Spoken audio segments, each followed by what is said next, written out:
Hello, welcome to honest-wargamer. My name's Rob. This is Nathan Prescott, and then live via the airwaves in a survivalist Swedish bunker with cans of beans and no pants on is Daffy Duck, the Swedish bad man, Jonathan Etland. Hi, Jonathan. Hello, baby. And then live on Twitch is over 75 of my favourite men, women, and children. Yeah, the Twitch chat of the Honest Wargamer community, including Duck Bloke, LLV.com, Unicron John, Archean, yeah, Chris Frostrin, yeah. Oh, you need to unmute Nathan's microphone, I think. I have actually unmuted Nathan's microphone, unless he's unplugged it. Nathan, what have you done to your microphone, buddy? You've turned it off? Put it on my pocket. Plug it back in so there's Nathan has not. That's fantastic. It's a great start to the show. Nathan has unplugged his microphone. Change your faction to Endless Spells. Ooh, so scenery. Who told us to change our faction to Endless Spells? Testing 1, 2, 3. People can hear you now, Nathan. You gooseberry. Right. Okay, let's do that. Let's do this. So, which one do you want to do first? The Aether Void Pendulum, my favourite. Yeah, you might as well do it first because it's the crappiest one. It's the best one, you idiot. Right? Have you got the points for it as well? Because I've got the points for it. I've got no points for it. It's I'll pointless. Get the points. This one. I'll get the points. Right, so we're going to be talking about, welcome to the show, we're going to be talking about the Endless Spells from Warhammer Age of Sigmar, available in the Malign Portents box at your local Games Workshop and or Just local make one gaming yourself clubs, out of little children. internet establishments. Yeah. Or you can get the rules off the app and then just do your own conversions out of whatever you want. Wow, Nathan's straight in there. Is that what you're going to do? Maybe. Don't know. You can't decide. Yeah. Jonathan, what are you going to do? I did a pre-order for a fortune, so I might as well use them, right? It's probably bought about 50 packs of them. Right, okay. So the spells are... Have you ever seen 10 Purple Suns? Have you ever seen 10 Purple Suns? I've seen 2 most mornings. So Aether Void Pendulum is 40 points. Okay? Sweet. Everyone happy with that? Right, so, and it does... So there's a couple of things to always say. All of the Endless Spells can fly. Yeah, so we don't have to mention that again. Right? It's single model, which is cool. Almost all of the spells as well, when you summon them, you're able to set them within the caster and then move them. So it's cast on a 6, wholly within 6 inches of the caster, so it's basically got a 6-inch move if you think about it, and it moves 8 inches. Right? Jonathan? Yeah? Oh, perfect. I thought I could hear something then, but I think it's just me going mental. If this model is set up, the player who set up can immediately move it. Scything Blade, after this model is moved, each unit that has any models it passes over take D6 mortal wounds. And whenever you set up the Aether Void Pendulum, you must place it lengthways in the direction you wish it to move. Wherever it moves in a straight line in that direction. I love this one, personally. Yeah, D6 mortal wounds. You deploy your wizard, or you deploy your spell portal, which we'll get to in a minute, near your opponent. You throw one of these through, it makes an 8-inch move, and it does D6 mortal wounds in AOE. This is the new Croak spell. This thing's great, and it's 40 points. 40 points to be doing D6 mortal wounds is a no-brainer in my opinion. Yeah. No? No. You don't like it? Yeah. Jonathan, what do you think? Like it. I like it, because if you take the initiative for the next turn, I can send it right back. Shoof. I had enemy waves in one direction. Uh-huh. You can't But send can't it... you move back and forward? No. Whenever it moves in a straight line in that direction. So it will move up the board. Yes, but imagine this. This is the thing that made me chuckle when I did the daily video. Just get this in your head. You go, right, I bought 4 starter boxes because I really wanted 4 ballistas. You're like, okay, great. So I'm going to deploy them in this corner. You're like, okay, great. And then you put your Lord Ordinator down. It's like, okay, great. And then you come and summon one of these pendulums, and it doesn't kill them on the first turn, and it doesn't kill them on the second turn, but they have to slowly watch the thing coming towards them. And just move out the way, and then watch it go past. Well, I love it. Yeah. It will be like Austin Powers. Just come really slowly. All they do is just take one step to the left, watch it go past. Okay, alright then. So, look what I got. I love it. Everybody's dead. I love it. But anyway, I think if you can deep strike a wizard or use portals, this thing's good. Or use it to clear objectives. Boom. Fire it at an objective knowing it's going to go past the objective if your opponent's going to try and claim it. I think this one's good. I think it's... See you later, Oscars. I think it's a bit basic. I don't think there's anything in it. I can't believe you called me a basic pendulum white girl. D6 mortal wounds as well, so one mortal wound most of the time. So yeah. Hold on, Colonel Cavalier got a really solid point to make here. Can we dissect the word aether void? Does that mean it's a void which contains no aether? If it's a void, then it wouldn't contain nothing. So it could be anything void. Could it be an... It could be an aardvark void, if you like, and there aren't any aardvarks in there either. Now, I'm not saying that loads of you listen to the podcast, but loads of you do. Can we now only call it the aardvark? I like aardvarks, yeah. The aardvark pendulum. Aardvark pendulum. Yeah, the aardvark pendulum. Yeah. You've convinced me. So we need to. So there are 12 spells. Yeah. Yeah. So give this a spell rating out of 12. 12. At bottom, you're giving this the worst. 12 is 12 the best? 12 is the worst. 12 is the worst. Weird that you've done that. That's a weird way to do it. That's confusing as shit. Okay, so this is a 12. All right, Jonathan, what is your rating? Someone take a note. It's a 10. Still shite. I'm giving this a 4. This is a number 4. Oh, strong 4, eh? Yeah, I really like this. Next up, Balewind Vortex. It's had its war scroll changed. Who's happy? Everybody's happy. Everyone's happy. You can't see me raising my hand, but I'm raising my hand. So the Balewind Vortex is now a bit like when like that, Jonathan. Yeah, the Balewind Vortex is a bit now like when you get a serious mutation. And you get like a growth. An erection. No, that's... Why did you laugh at that? That is just not okay. Right, so you do not set this model at the start of the game. It sets up during the battle as described below. You've got to summon it. If you're a Balewind Vortex model, wizard heroes in your army know a summon Balewind Vortex spell, in addition to any others they know, provided they are not also a monster. It's cast on a 7, yeah, and basically you set it up as if it were the model. It becomes an extension of the model, yeah? Which means you can punch it. Yeah, which is important. Yeah. Nice. Aardvark. The Aardvark gets a 1 out of 12, apparently. And you can cast a spell off it, which is really good. Yeah. Yeah, and you can add 1 to the casting and binding rolls, which is good. You still get +1 to casting and unbind. No, I've got the old scroll on there, haven't I? Oh, hold on. I was like, what's going on here? What's going on? Found it. Nailed it. It's cast on a 6. You've got to have a wounds characteristic of 9 or more. And you can't summon it. I'm going to stop.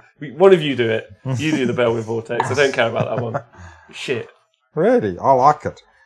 So, summoning value of a 6. If you got 9 or more wounds or you're part of a unit, you can't do anything with it. You can't get involved. If you're already on a Balewind, you can't do anything more with it. And it has to be set up within an inch of the caster and more than 3 from any of the enemies. And then you stand on the top. Don't worry about that. There's just a small grot in the works doing some work for us. And then you're treated as a single model.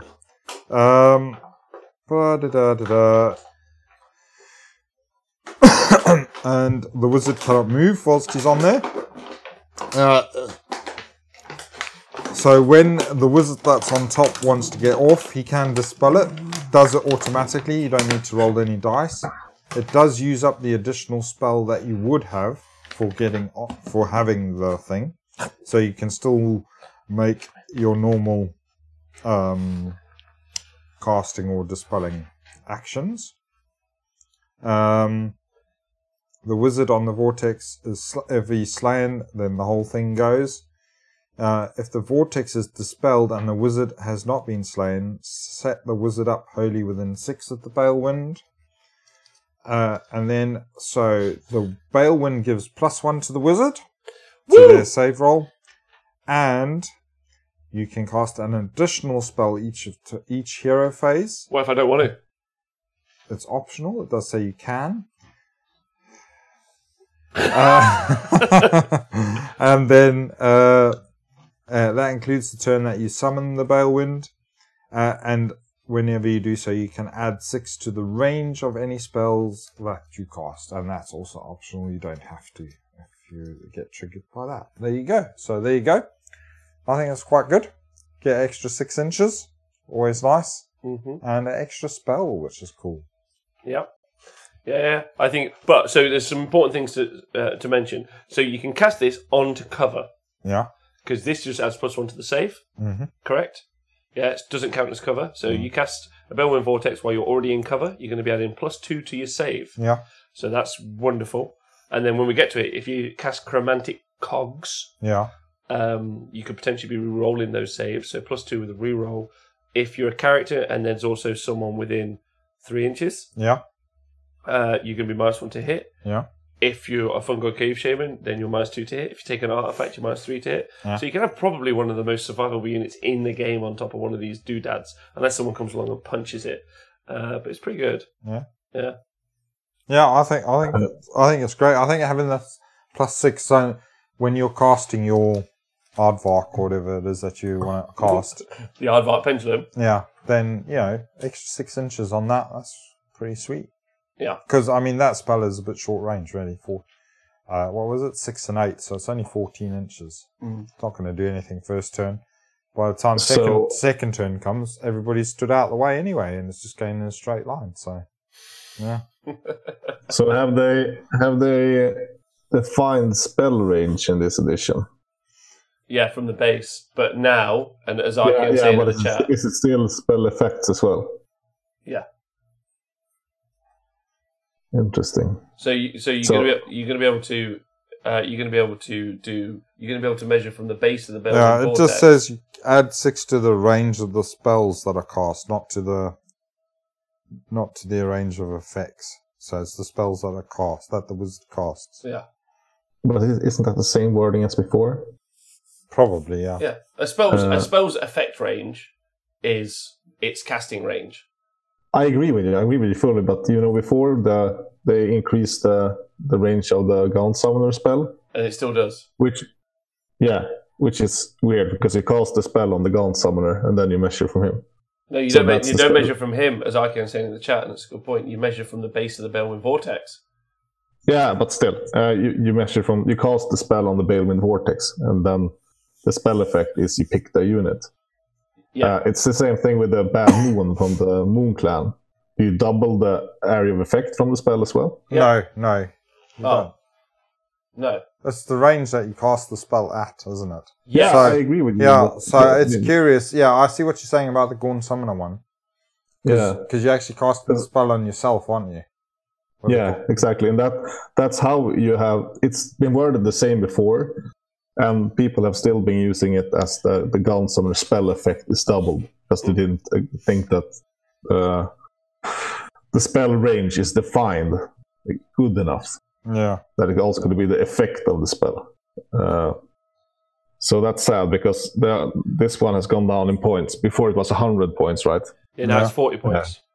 Now it's 40 points. And the Gaunt Summoner has gone up, is it 40 points? No, it's 60 points. Yeah. Yeah. So, you pay 10 more points, you lose a little bit of range. You still have 18 plus 6 is 24-inch range on the Gaunt Summoner spell. Yeah, baby. For the same points as before. So have you taken into account the base of the Balewind Vortex as well? Yeah, I'm just thinking from the model here. Because the Balewind Vortex is the model as soon as it's cast.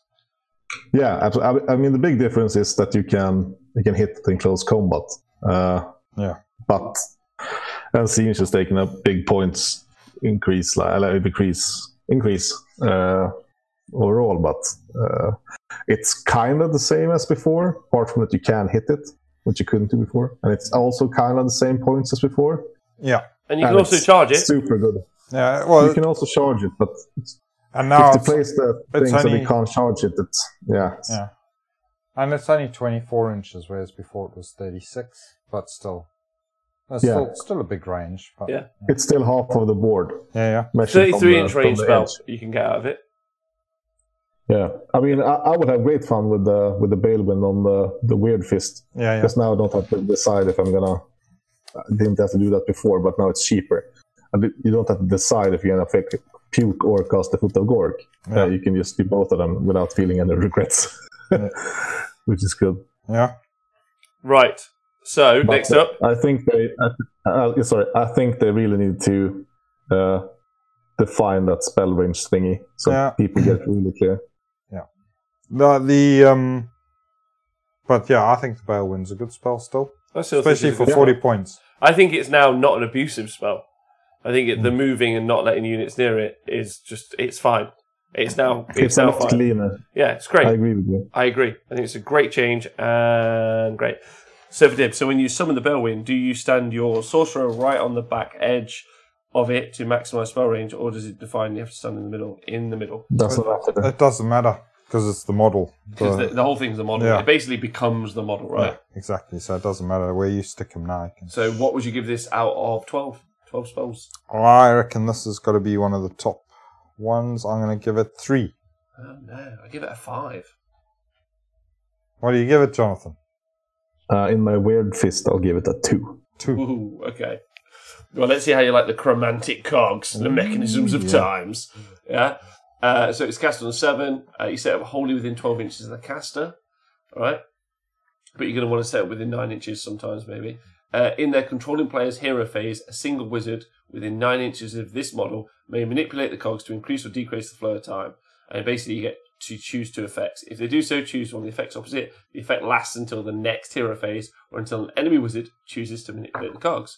Speed up time, which is add 2 inches to the move characteristic of all units on the battlefield. In addition, add 2 to the charge rolls for all units on the battlefield. Or slow down time, the wizard manipulating the cogs can cast 1 additional spell in this hero phase. In addition, you can reroll failed save rolls for them. Yeah, I think so. I don't know. Pepin says cogs are going to be in every army, and I don't agree with that. I think you can get away with not taking cogs in your army because you know some other people are going to. Like every Iron Jaws player is like, I'm about to take some cogs in my army, baby. Yeah. Whereas as a Seraphon force, I don't really care about it, to be honest. Yeah. Unless I was really planning on teleporting a unit of like a big block of, like 9 Croxigor or 40 Saurus, and I wanted plus the Bastillodon. It's good to get in there. So the teleport now for Seraphon works on a 1 to 2, it's a fail. On a 3 to 4, it's just normal. But on a 4 to 5, you get to make a move after. So with Curse of Fates, it's a 50% chance with a reroll. Like, it's fine. You don't need this, to be honest. If you're running maybe double Basti, but I don't think that's the one. I think this is really good for death armies. It's really good for combat armies like Iron Jaws, the armies that don't have a lot of shooting, just to make. So that's basically 4 inches. I think if you're going magic heavy, this is quite a good spell. And if you've got a wizard that you want to keep alive. Yeah, or extra spell. You get another extra spell. You take this for and death, a Bale. It's great, isn't it? Yeah, for death it's great. Really good for death, I think. Because they have the banner, so they can charge 6 automatically plus 2. Or doesn't that take in it might not take any modifiers in the equation. For me, I really like this on people like Arcan, the Black, who previously were really, really, they couldn't survive very well against. They couldn't survive much against stuff, but now obviously they're rerolling all their saves on those few wounds. So that's good, right? Yeah. Yeah. I think this is. And he gets extra spell, so I think it's great. I mean, on some of them, if you're going to be wanting to cast lots of endless spells, you can take this and the Balewind, and you're casting extra 2 spells. So put this on a slant, he can cast a spell and then use the rest of his spells to be summoning, generating points for casting. So yeah, Cogs is pretty good. Yeah, I like the buff on it. Definitely do. Are you excited about Nurgle having +5, +3, +2, so +10 inches because of the cogs?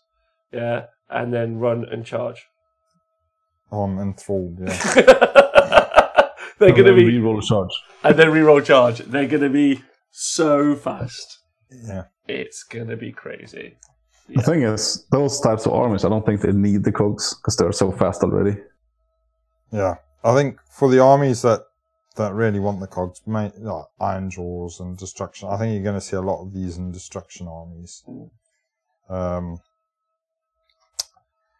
I was going to say Dispossess, but they don't got wizards. So, yeah. Stormcast wizards, mate. You can ally him in. You've read the community articles. Just ally in a Stormcast wizard. So, yeah. And a gun hauler. So, what are you going to rate this? What are you going to rate this out of 12 spells? I think for usefulness, I'm going to give this. What did I give the other one? A 3. Yeah. I might give this a 2. I've not read through them all, so I'm just shooting blind. Oh, fantastic. Well, don't worry, I'll be able to give you some clues. I'm going to give you a 2. Endless Life Swarms, fairly shit. Right? 2. So it's Castle. Oh, Jonathan, what did you give it? I'd go with a 3. But what happens if your opponent summons cogs as well? Or movement. And you summon another cogs. Oh, great question. Let's look at the wording. I love you. You're so great. In the control player's hero phase, a single wizard with knights. This model may manipulate the cogs. They may do this in the same phase as the 20 cogs are set up. If they do so, choose one of the effects opposite. Speed of time, add 2 instances characters for all units on the battlefield. In addition, you can do +4. That stacks. +4 charges. Then, if I've got an Death Deepkin army, I have that lady who points the stick and is like +6 inches to charge, +10 inches to charge without even doing a thing. What do you think of that? Oh, you cut off. Oh, didn't hear. Yes, I can see that the upload has had a nightmare. So we'll just continue doing the show and jump in if you can, Jonathan. So what do you think? Typecaster plus all that, Nath? Yeah, sounds filth. Yeah. Sounds filth. Yeah, I think there's loads of ways to buff charges now at the moment. So, so it does sound like they combine. You get another tasty combo. Oh, you mean the Soulscryer? Yeah. Yeah. But didn't I read somewhere you can't have more than one of the same spell on the table? Maybe. I seem to recall it as well. Yeah. So you might not be able to. But if you can, then it does look like they will stack if you get 2 on the table. I like that one. So the Emerald Life Swarm, this one's pretty naff. What did you give it?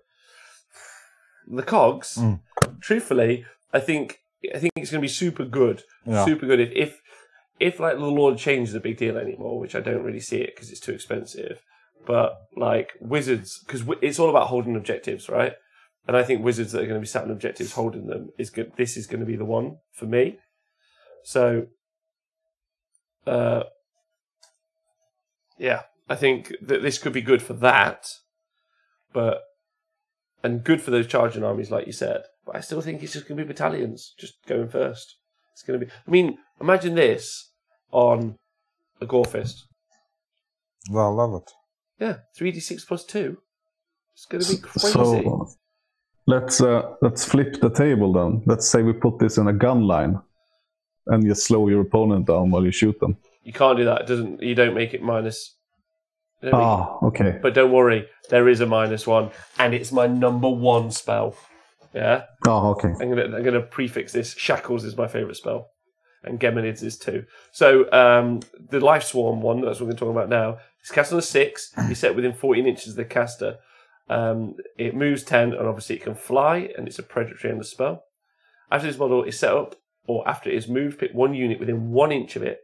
You can either heal D3 wounds that have been allocated to that unit, or if no wounds are currently allocated to the unit, you may return a number of slain models to have the combined wounds characteristic equal to or less than D3. If you're battling in the realm of life, it can be a D6. This one is like 20 points, and it sucks. Those are my thoughts. I think it's pretty good for a gun line. You know that ballista that somebody's just sent one of those aardvarks through? Yes, but it could only do 1 model. And you could potentially do 4d6 mortal wounds into those. I mean, not into 1 model, but into 4 different models. Yeah. I think it's really good on Vampire Lord and Zombie Dragon, who can heal, because there's an artifact from the realms that allows you to heal d6, plus d3, Plus he's got the Chalice, so he heals another D6. Plus he's killed something in combat, so he heals D3. So crazy amounts of like getting wounds back potentially. So it's better on heroes maybe. But it's a bit. Oh, sorry, it's 60 points though. Sorry. Oh, 60. 60 Did points. you say 60 points? I thought you said 20. No, it's 60 points for the Endless Life Swarm. Oh, okay. Yeah. If it was 20, I would include it in the Death Army all the time, just to get that additional D3 back on the graveyards and yes, you said the Vampire Lord is a great shout. But 60 points, I'm not sure. Mm-hmm. Yeah, I mean, 60 points is. But yeah, I'm thinking of things like Maw Crushers that get really crap as soon as they start taking any damage. So it'd be great for them. Mangler Squigs. That's good. That's a good idea as well. Yeah, stuff that, you Mangler Squig. It's nice having that as a 20 point, like someone does 3 wounds to your Mangler, and you go, there's D3 back. Yeah. It's pretty cool.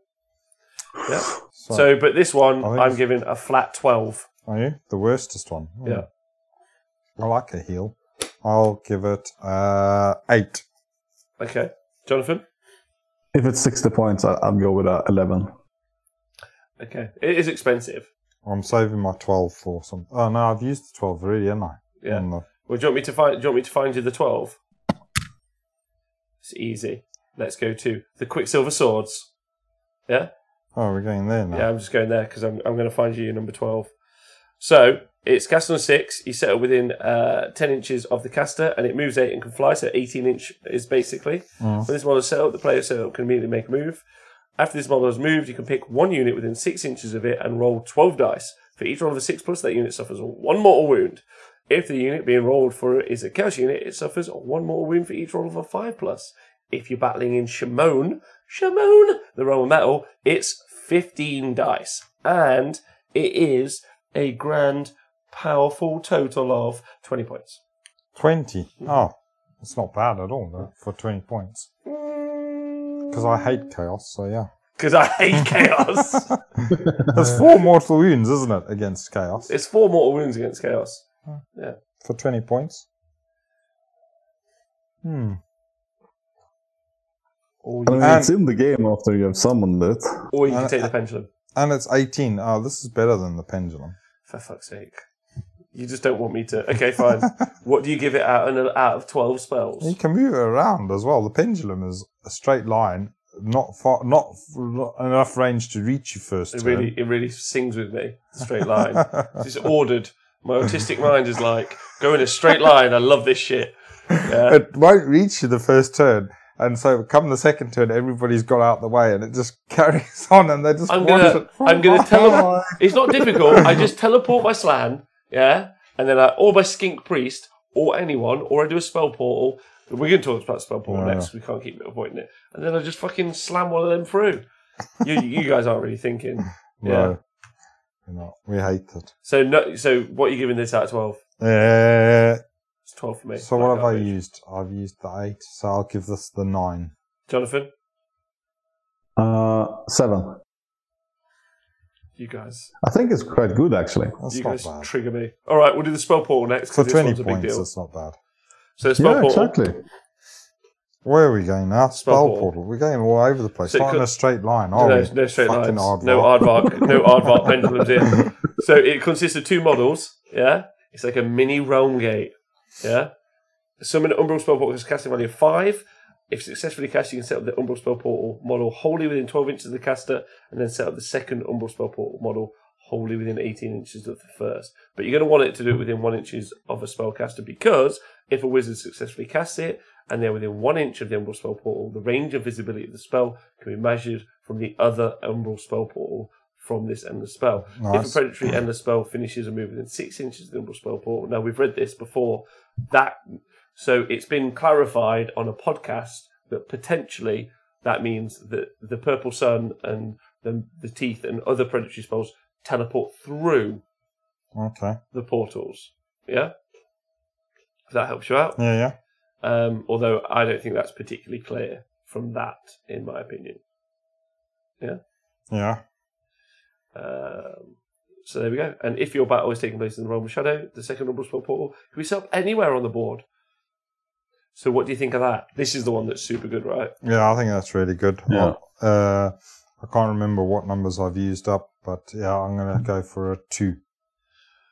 I think that this is a number 3. I've probably given like loads of 2s already, but yeah, it's another 2. I think this is my 1 probably. Yeah. So let's think of some examples of what people are going to do through this, right? Croak spell through it. Hand of Dust through it. Foot to Cork through it. Fungoid Cave Shaman. Gaunt Summoner. Yeah, the Gaunt Summoner's thing through it. Fungoid Cave Shaman. Spore Maw. Yeah. Curse of Years. Yeah. Yeah. D6 Mortal Wounds from each. More. Everything. Firestorm. So it's just basically, all the offensive spells. Or even like the all the death debuff spells. The death debuff spells are going to be massive, in my opinion. Straight through this, like stop moving, stand still, get less bravery, go backwards, just die, all of that stuff. Yeah. All of those spells. Remember them? The pressure spell from Deepkin, or the Tsunami of Terror, or Tide of Fear. Yeah, Tide of Fear is going to be a big one from the Deepkin. Yeah. Really but big. I think also really big one is the sniper model. From Deepkin. Yeah, I think because then you can, if your opponent puts up a conga line, you can just snipe it and let's remove half of it. Apparently, I've used number 12 on Life Swarm and the Quicksilver Swords. I choose the Quicksilver Swords to be 12, and the Life Swarm has some use. It can be 11. It can be 11.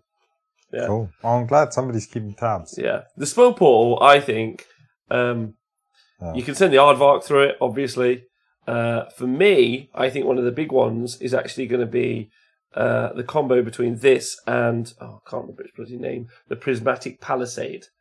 Because that's actually going to be, I think this is also really highly useful. But yeah, all the offensive spells being teleported through. And are we now going to see magical gun lines? Are we going to see Nagash sat at the back of the board with a spell portal, and through it, he's going to be like, I've got all these pluses to cast. And like you said, I think all the debuff spells from the Legions of Nagash are going to be massive. Or we're going to see the Legion of Sacrament, and they're going to go with all their pluses to cast and all their range increases. And it'll be like, you get a debuff and you get a debuff. How many points is it again? Sorry. Because I think this is like the new Balewind. It's going to be a pretty nice. Well, there's one big thing that differentiates this one from the Balewind. Yeah. So you cast that portal, and then you cast a spell, and then the next turn your opponent dispel it. Yeah. 60 points. 60 points. So that's 60 points for potentially. I mean, if you're playing Siege, you could open a spell portal and do the burn people with mortal wounds. Yeah. But that portal will probably not be open for very long because they will probably dispel it in the next turn. Yeah, but then you just summon it again. Sure, it uses up a spell, but because you don't get an because it's 60 points, can you summon it again? Yeah, yes, you can.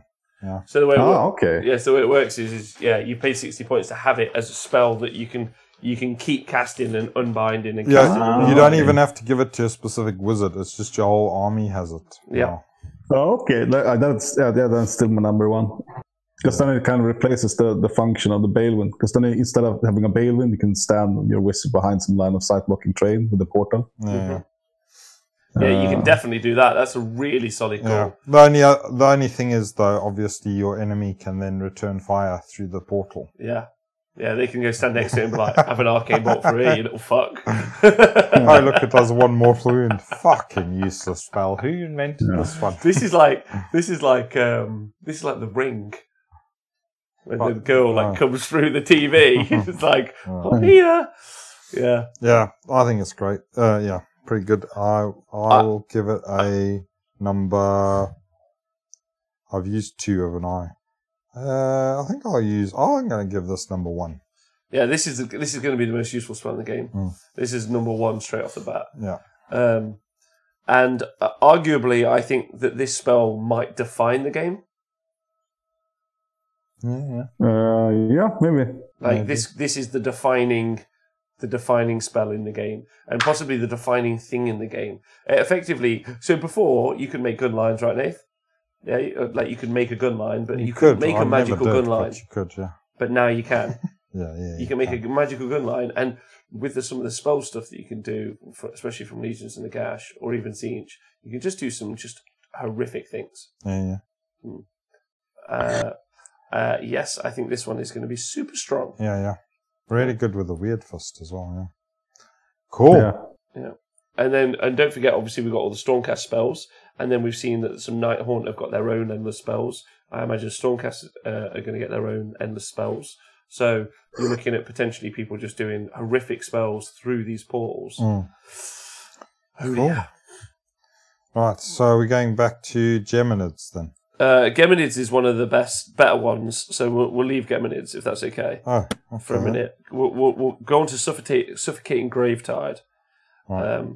Because I'm not a fan of this. So you set up wholly within 4 inches of the caster, and it's cast on a 6, and it moves 8 inches, and obviously it can fly, they all can. When this model is set up, the player set up can immediately make a move with it.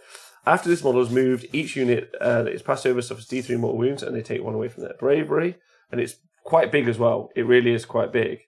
When a missile weapon targets a unit that has all of its models within 1 inch of this model, and the target unit receives the benefit of cover, if the attacking unit is closer to this model than it is to the target unit. Which basically means if the Gravetide is between you and the opponent shooting at you, you'll gain cover, so you get +1 to your save. And then, if your battle is taking place in the realm of death, this model can move up to 12 inches instead of 8. This one's lame. I actually think this is going to be my number 12, actually thinking about it. So this is like Mystic Shield then? Kind of. Moving Mystic Shield. Yeah, that's right. Against shooting only. Yeah, well, who the fuck wants to Mystic Shield against Pop it next to your Balewin in the woods. No, because that's cover twice. Oh, sorry, it's cover. Okay. Yeah. Yeah. What do you think of that? Suffocating Gravetide? Very situational. 30 points. It is quite situational. It's 30 points. It's quite cheap though. It is. Any models? Each unit that has any models it passes across suffers D3 mortal wounds. In addition, there's nothing. You're looking for it to do something more, and that's all it does. I think it's alright. I mean, as like a Mystic Shield, which is a decent spell. I mean, admittedly, it's only against shooting. So I will give it. I think I've used an 8, so I will give it a 7. This one's my 12. It's going for 12. You've got loads on 12. This one's it's crap. It doesn't do nothing, in my opinion. It's I mean, you shouldn't discount for the -1 bravery thing. Well, because that might be a thing now. It's not as good as the Prismatic Palisade. Let me tell you. That's where we stop those 4 ballistas sat in a corner in their tracks. Is that where we're going now? Yeah. What number did you give the? That's like you open a spell portal, you throw this thingy through, you cast Tide of Fear, you cast Tsunami of Terror, take on a king with another -1 bravery, then you're up to -5 bravery if you just attack with it. Yeah. It might be a thing. Very situational though. Yeah. Oh, I think the best thing is going to be it gives you cover, really. So there you go. So the Palisade is cast on a 5. If you successfully cast, you set up within 18 inches of the caster, right? Yeah. At the start of each turn, it doesn't move. Yeah, so it doesn't say it moves. At the start of each turn, you roll dice for each unit within 6 inches of this model. On a 5 up, subtract 1 from hit rolls for attacks made by that unit until the end of the turn. Pretty good. It's a pretty big base as well, right? Yeah, this is important. A model cannot see another model if an imaginary straight line 1 millimeter wide can be drawn from the center of its base to the center of the other model's base and passes over this model. That's good. That's amazing. Yeah, that's good. Yeah. Because you deploy in front of your opponent, they've got their cannons or they've got their ballistas, then all of a sudden, boom, you just put that in the way. Or you put it in front of your wizard at the back of in front, and you just go, oh, I'm safe now. Your weird knob is just there, and it's going to be quite hard to draw a straight line to him with any shooting, and he's safe. Well, if you put him up against the edge of a building or something, so his one side is protected, build a palisade in front of him, then you can't see him, and you could put a grave site the other side, So he's got cover from that side. He's going to be fucking impossible to kill. Yes. Now they are going to get a chance to dispel, which is going to be good. What's the points of this fella? Oh, of the Palisade. Yeah. The Palisade is. Let me just find it. Sorry, 30 points. 30. Oh, cheap as well. That's nice. It's good, right? Yeah. I think this is probably better for, like, let's say Iron Jaws or Nurgle or whatever. Just to have this one instead of the codes. Probably. Because, I mean, if you don't get shot, it's good, right? With a melee focus on. Yeah.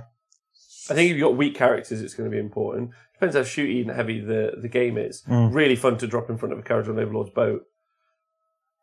Yeah, well, I mean, they can move. But, if you can trap, like you say, the ballistas or some war machines behind us, then that's great. Yeah. Or you can just use it at the back of the board to keep some of your buff characters safe. And also the 5-up giving minus to hit. Yeah, that's great. But that is also going to affect you. So if you use it as a defensive screen, it's going to. But then if you're using it as a defensive screen, it's unlikely your wizard's going to be in a fight anyway, so it doesn't really matter. I think it's really good for popping in front of an objective and then putting your wizard behind it or putting your unit behind it so they can't get... So, you've got your 5-man unit of tree revenants, right, who are really likely to get battered by any little bit of shooting, but then they just keep them safe. Yeah? Yeah, I think it's quite good. I'm giving this guy a 4. 4 spells out of 4. I think I've used my 4. I will use the 5 then. Yeah. 5? I can't remember what numbers I've said now. Fuck. I think I will give it, I'm not sure, a 3 maybe, 4? Okay. A 3 or a 4. All right, good. So we've actually talked about the Purple Sun before, yeah? So 100 points, the Purple Sun. We didn't know how many points it was before.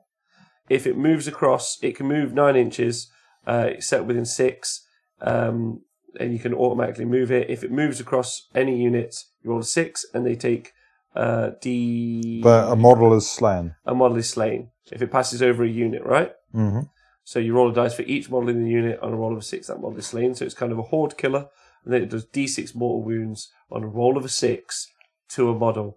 Doesn't say that on the war scroll, but that's basically the idea. And you -1 from bravery of units within 6 inches of it. So 100 points, not a fan.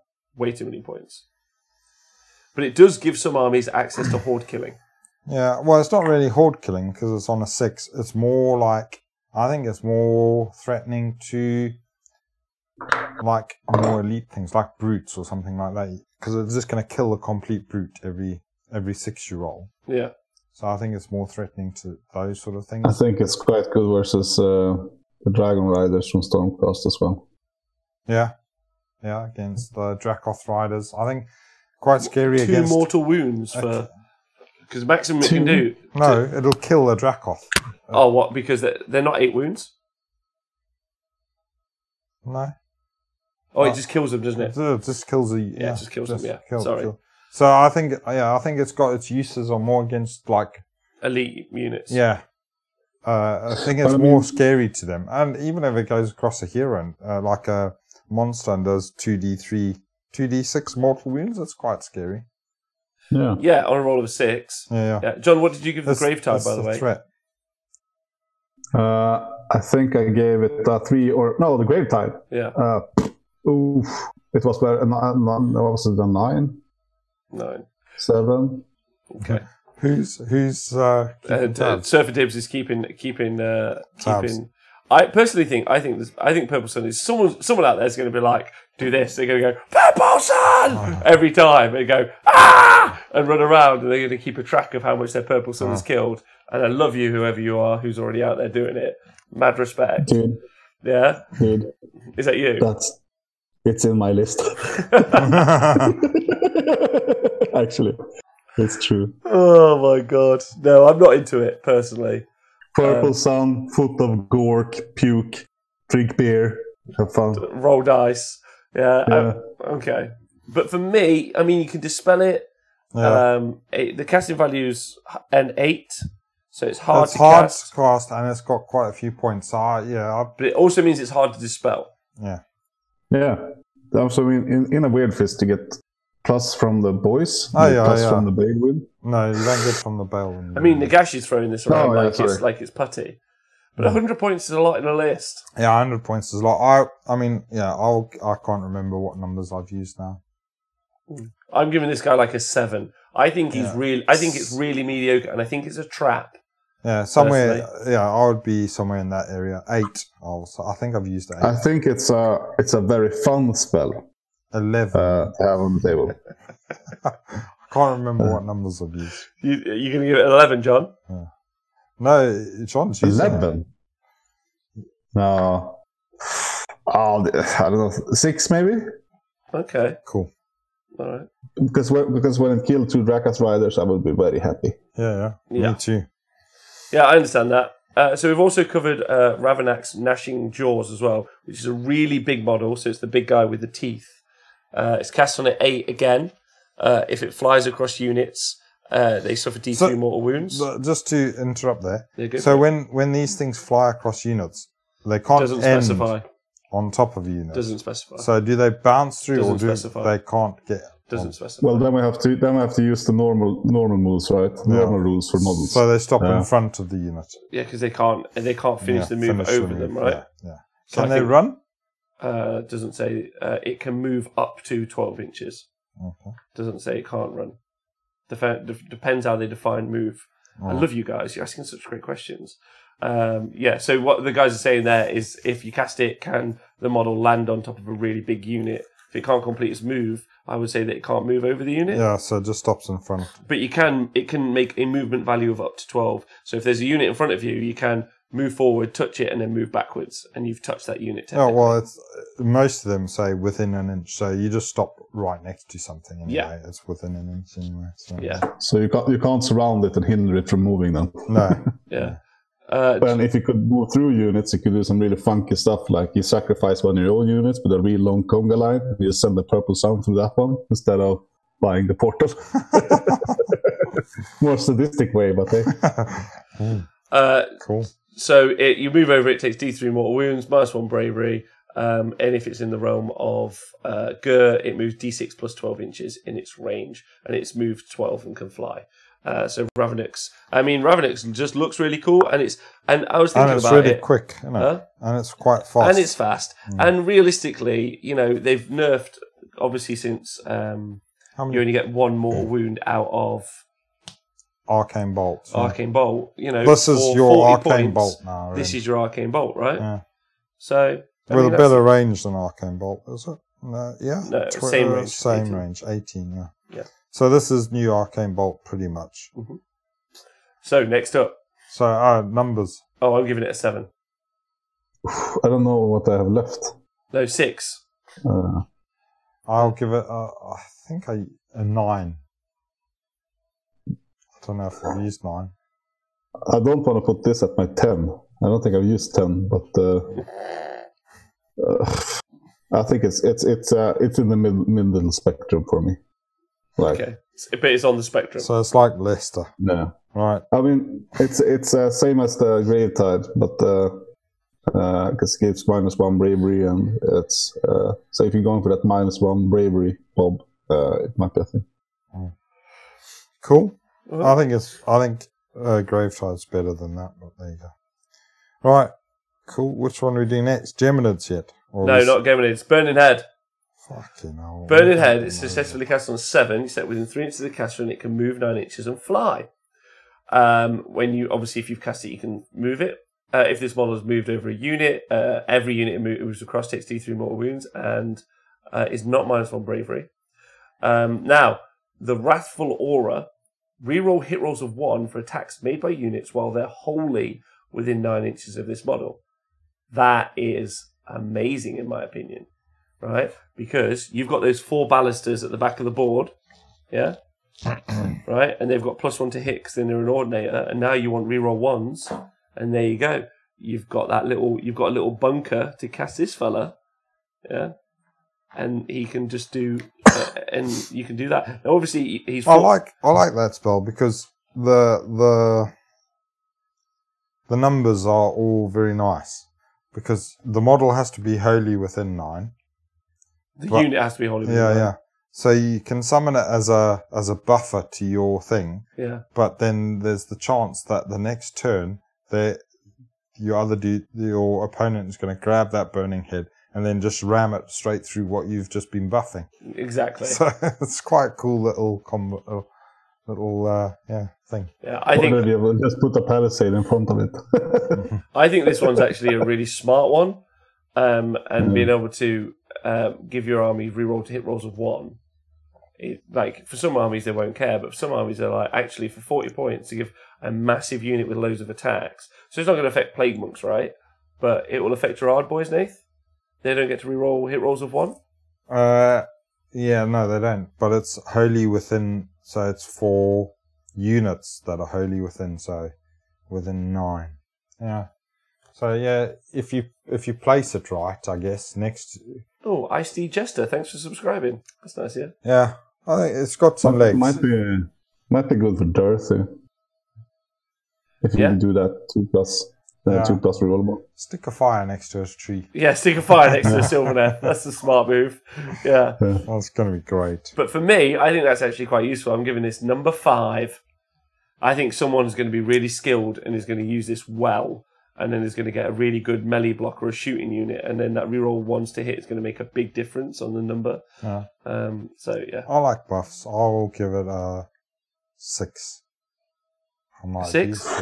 All right, Jonathan? Use 6 again. Yeah, this one is good. It's really good, actually. I'll probably go. I mean, it's damn terrain, isn't it? Yeah. Yeah. So I don't know. I don't think I've used my 5, so I'm going to put it on 5. But it's in the good spectrum for me. Okay. All right. Next up, I think the most funnest spell, Malevolent Maelstrom. Yeah. Oh, cool. Casting value of 7. Set up wholly within 18 inches of the caster, and it can move up to 8 inches and fly. And obviously, once you've cast it, you can move it. Oh, it's quick then. Yeah. But you still got to take D3 mortal wounds, Jack Spencer, to get that. Right, if a wizard, so it gets a bit complicated, but we'll work through it together. Oh, Tywin, thanks for subscribing. Cheers, buddy. If a wizard successfully casts a spell within 12 inches of Malevolent Maelstrom, and that spell is not unbound, the Malevolent Maelstrom will attempt to steal the energies of the spell, make an additional unbinding roll for that spell. So it says, so the unbind, this is what's really important, you can attempt to unbind it and fail, and then because this is on the board, yeah, you can attempt another unbind. So it's great anti-magic. Make an additional unbinding roll for that spell. If this unbinding roll is successful, the spell is unbound and 1 energy point is allocated to the model. In addition, 1 energy point is allocated to this model for each unit destroyed within 6 inches of it. The detonation. When does it explode? When does it explode? This is getting... Oh, the suspense is killing. Surfer Dibs has given us the feedback on all the points. Jesus Christ. At the end of each battle round, roll a dice for each Malevolent Maelstrom and add the number of energy points allocated to that model. On a roll of a 7 or plus, that Malevolent Maelstrom explodes. Each unit within 3d6 inches of the model that exploded suffers D3 mortal wounds. The model that exploded is then dispelled. So if someone's built their Nagash or their Death Magic gunline or their Tzeentch gunline and they're doing, they're using the spell portal and they're throwing stuff through it, you basically throw this motherfucker back through it and leave it there. Yeah? So I was thinking that this was, I think that this is good for Nagash. Because then you definitely can shut down magic. And the damage that it deals for Nagash isn't that bad. 2 Nagash. What do you think? Yeah? Yeah. So the Nagash can definitely stop a magic phase. Very reliable, more reliable than it already Well, can. you don't get the...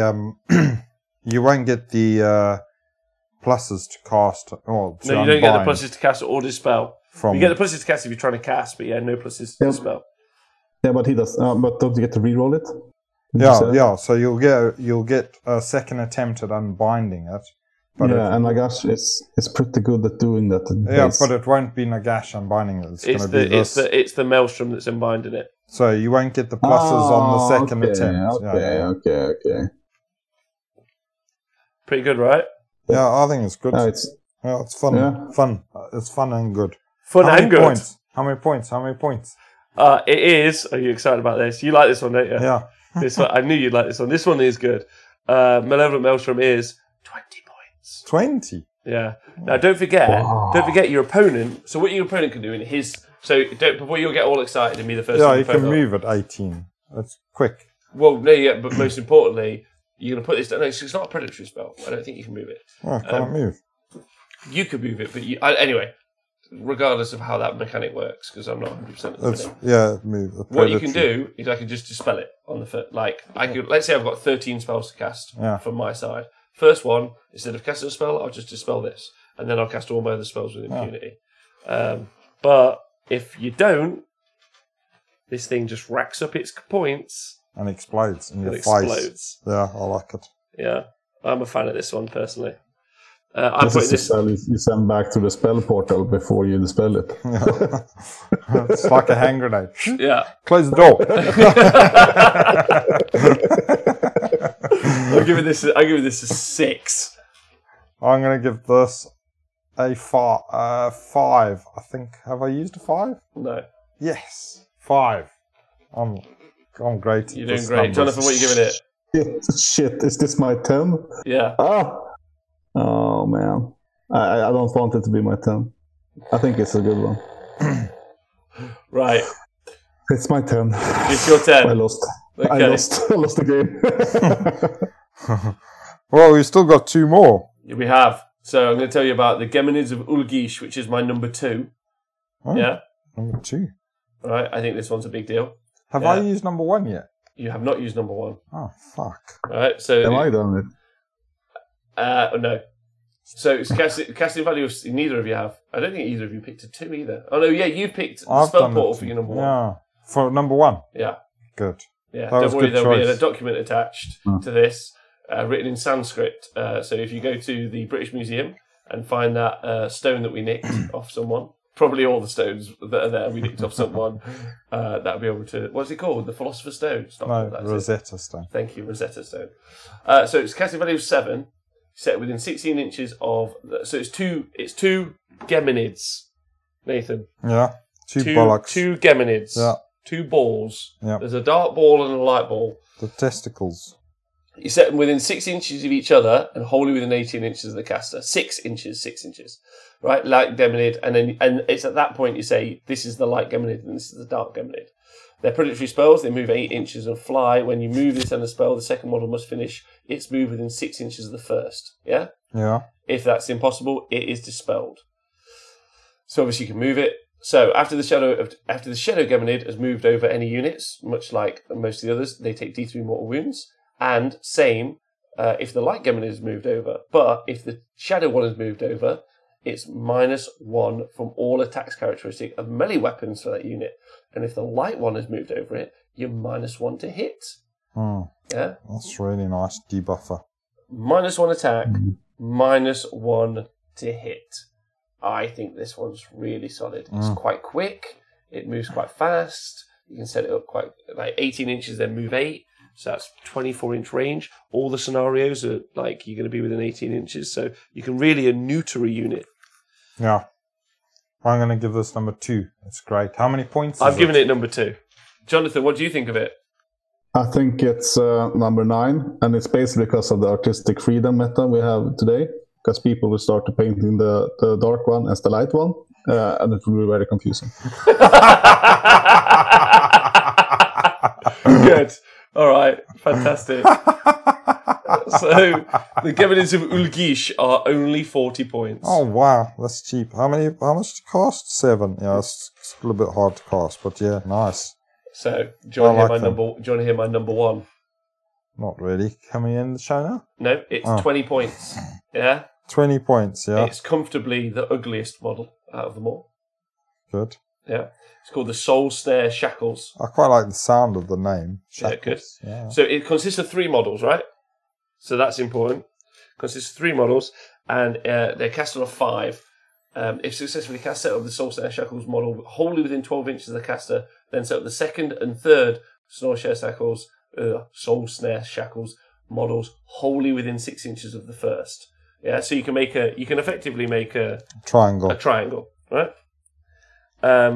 Bound for the Great Oubliette is its ability. At the start of the movement phase, roll a dice for each unit within 6 inches of the Soul Snare Shackles models. Now, that's actually a massive footprint, right? That's quite a lot. That's huge. It's, what is it, 12 inch? No, it's more than 12. It's 6 and 6. It's a 24-inch AoE, right? On a 3+, so fairly reliable, for any units within 6 inches of one of the models. On a 3-up, halve the move characteristic of that unit until the end of that phase. On a 6, that unit also suffers D3 mortal wounds. And if your battle is taking place in the realm of death, it's within 9 inches of the shackles. And this is my number one, because if you're running an Alpha Strike army, or you're not even running an Alpha Strike army, but you've got a first turn drop army, you cast a spell portal, you then cast the shackles through it, and I now have done the same thing that the Changeling has done to whole armies, and in your first movement phase, all of the movement of your army is halved. Halved is massive. Skyfires from 14 down to 7, like, you're going to just really hold units up. And whole armies up as well. Yeah, that's pretty good. I think it's going to be better for gun lines. I think it's going to be great for gun lines, yeah. If you're a gun line, you just throw the shackles through and then you shoot them whilst they're wandering around. But, like, for my angels, they're not going to like it because I put it on the enemy, then I move up, and then I've gone and shackled myself. Fuck! So, I think it's really good. I don't know what number I've got left, but that's the number I choose. Yeah, good. Jonathan, what do you think of this spell? How many points did you say it was? 20. 20. Oh, that's really good for 20 points. Yeah. Jonathan, what do you think? 20 points for giving dispossessed movement 2. Yeah. I was so waiting for you to say it. Yeah. It's good. It's really good. That's really good. I don't think that the spell portal is needed, probably, because you could plan ahead with this item. Just make some areas pretty shitty to be in. No-go areas. I think that's another. That's the other. You've got great board control with this spell. That's my other thing. I think it's like the minuses to the D3 mortal wounds and the minuses to attacks and all that's pretty good, and potentially doing all the damage is going to be pretty good. And I think what you can do if you're super smart with your army is you could, if you were going like magic heavy, let's say, is you could threaten Purple Sun, right? So let's say you were running a Gnashing like a gun line, you threaten Purple Sun, and that goes into the opponent. So he's like, right, I'll use my auto dispel scroll, and you're like, okay, good, and then in comes shackles, and your whole army's just half movement, and you're like, okay. I think this one is. I think this one's super strong, and actually, and is arguably the one that's going to be the most frustrating. It's going to be really frustrating. I don't think it's the strongest of all of them, but it's definitely for 20 points. It's great. It's a massive area of effect. That's the thing that really triggers me. Yeah, I mean, there's some armies that don't really care about movement, so they'll be like, such as like Seraphon. Yeah, teleport. Good job. Or Stormcast and stuff. Deepkin. Why don't Deepkin? Because they will be in the Aether Sea, charging you. They're not going to be in the. They're not going to be in the scenario where you can't be in the Aether Sea, right? Yeah, but they're still pretty fast. They're still movement 14, so until it's half movement, they're movement 7. Yeah, it's still fast. I mean, compared to a Dwarden, it's fast. It's light speed, man. Warp time. Yeah. No, I don't know what number I've got left, but I would definitely put that around 5, 6 or somewhere there. For me, I think that's the one that really intrigues me the most. It's just a huge area of effect. And I'd maybe even like to try and design an army working around trying to get this spell off.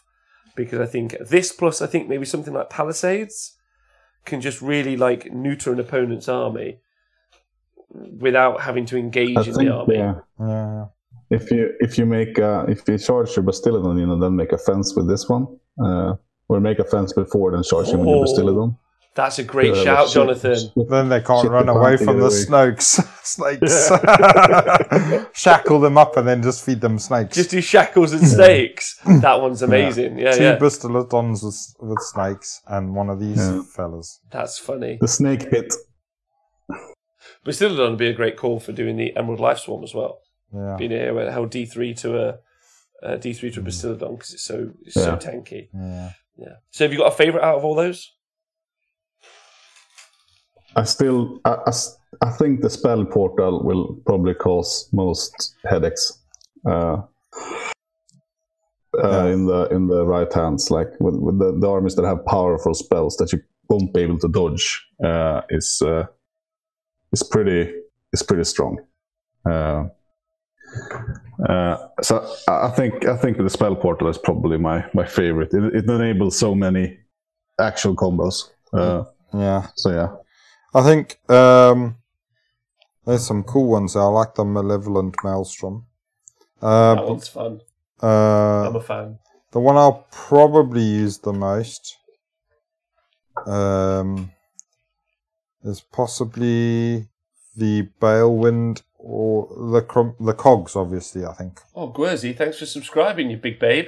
Are the ones I'd be the ones using. The Cogs, possibly the Balewind and the portal. Do you know what you can do with the chains as well? What? You can slow down endless spells. Can't you? Let's read it again. That's a great call. No, it's at the movement phase. You got it. At the movement phase. They move in the... right. I don't think they move in the movement phase. Thanks, Gwerzy. Yeah. Thanks, Bernie. Thanks for subscribing to the channel. Thanks for subscribing. The shackles are cool though as well. I don't know. But yeah, the one, I mean, with the armies I play, I'll probably be looking at the Cogs. And the Balewind and the portal. Bringing the Cogs is such a good guy Greg move. Yeah. And someone's like, I brought some Cogs, and then I'd just be like, shackles, bitch. Salty. +2. I'm like, that's +1, baby. Yeah. What's your favourite, Jonathan? The spell portal. Spell portal. Okay. Mine's shackles. I think the Burning Head, if someone can play it really well. I also love the Palisade. I think that's got some... I'm going to find some of them quite frustrating because I think the Palisade's going to be like... it's mobile line-of-sight blocking, which we've wanted for a long time, right? Yeah. That's pretty good. That's great. Yeah. The Geminids are good as well, if you like to screw with people's armies. Yeah. But I think it's unarguable, and Colonel Cabbage backs me up there, and I think it's unarguable that the spell portal is... It could potentially be Warhammer Age of Sigmar 2, the age of the spell portal, right? That could be... It's so game-defining in doubling the range of spells. And potentially, it could just be a magic game. That's it. Turn 1. Do you dispel through that portal, or is there only casting spells? You measure to the portal. So can you dispel from the other end? Yeah. Jonathan, you didn't have a 12. What was your least favourite? Oh, my least favourite one is probably... Just gonna have a quick look. Quick look. I think my least favorite one is probably the pendulum. It's got to be the pendulum. Pendulum? Yeah. Yeah, man. Unless you slow boss. You shackle a dispossessed army, and then you can take 3 turns to get there.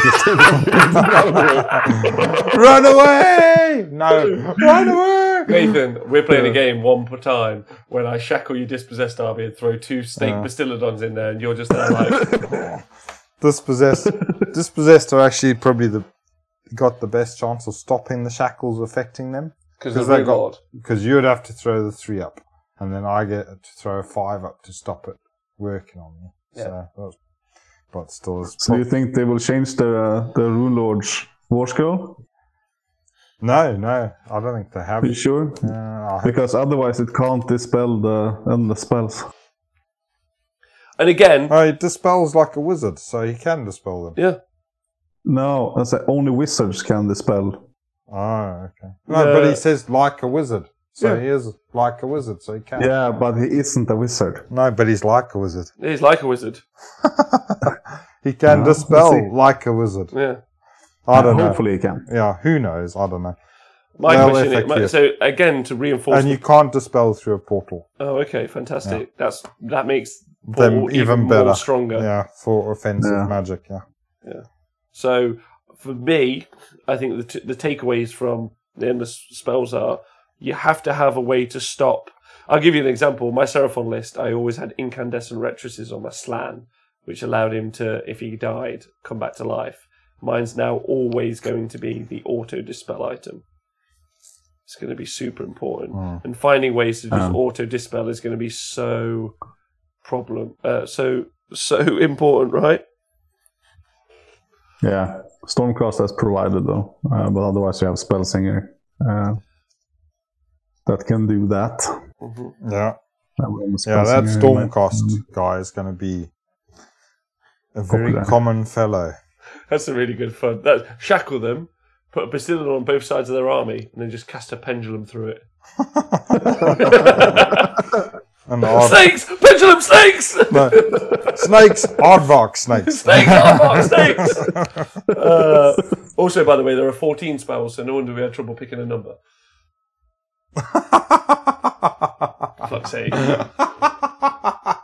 Class. We are good at this shit. Yeah, we are cracking at this. Where the fuck does it say you get plus 6 inches? I only picked 112, so I like these spells. That's the sign I like these spells, right? Yes. If I only picked 112. But I think Pepin said in the chat, and I think it's really true, that getting first turn is going to be so super important in this game, especially with these spells knocking around. Because now every army's got the potential to shackles or geminids or do something to you, which they previously didn't have. It's crazy. Obviously, you can go on a Balewind, then you can cast a spell portal, so now you're just getting crazy range. Yeah. I think that they actually changed the ruling for the first turn. They did it in 40k because of the same reasons it shouldn't be in Age of Sigmar. What? You just get alpha strike, took it, and then they take you off the table. Yeah, but the spell portal is alpha striking from a distance. It's safe. It's safe striking. Yeah, but still, I think you shouldn't be able to determine before you start the game who goes first. You shouldn't. No, because of its importance. I don't think so. I agree, and I think these spells are going to show that. But that also is a good piece of advice to give everyone out there. Like, if you're thinking of running an army at a tournament and you don't want to get the field sads, probably try and find a way to make it so that you can get to go first. And actually, arguably, these spells also really improve some of those factions that have never been particularly strong, because with the inclusion of a wizard or two, you've got some long-range threat that you could potentially be doing, even if it's your opponent has to try and dispel it. And basically, it's an arms race, right? It's a bit like playing Tzeentch, but playing Tzeentch all the time. You now have to bring wizards. You have to bring dispels. You have to have someone who can roll to try to stop, because some of these spells are so disastrous that if you don't bring some sort of counter, you're just going to be, you know. So I think it's really important to have anti-magic, even if that means that you've got magic. Yeah. Would you agree? Yeah. Corn will like this. Character Overlords won't. They'll have to take their navigators. They'll have to take their navigators, the flight of the navigator. Compliance. All right, so any final thoughts on the spells, Dave? Cool. Yeah, they're lekker. Cool run-ins. Jonathan, any things to say on the spells? Great addition to the game. Great addition to the game. Yeah, it's nice that you have to pay points for them as well, so that's cool. Yeah. Whether or not those points make sense. Yeah. But points win prizes. Hey, we've got some prizes coming our way, or somebody's way. Morgan Source Smasher, I think the battle plans force wizards on you. I agree. I think they literally are like, you must take wizards for this situation. But yeah. Those dispossessed guys are going to be so chuffed.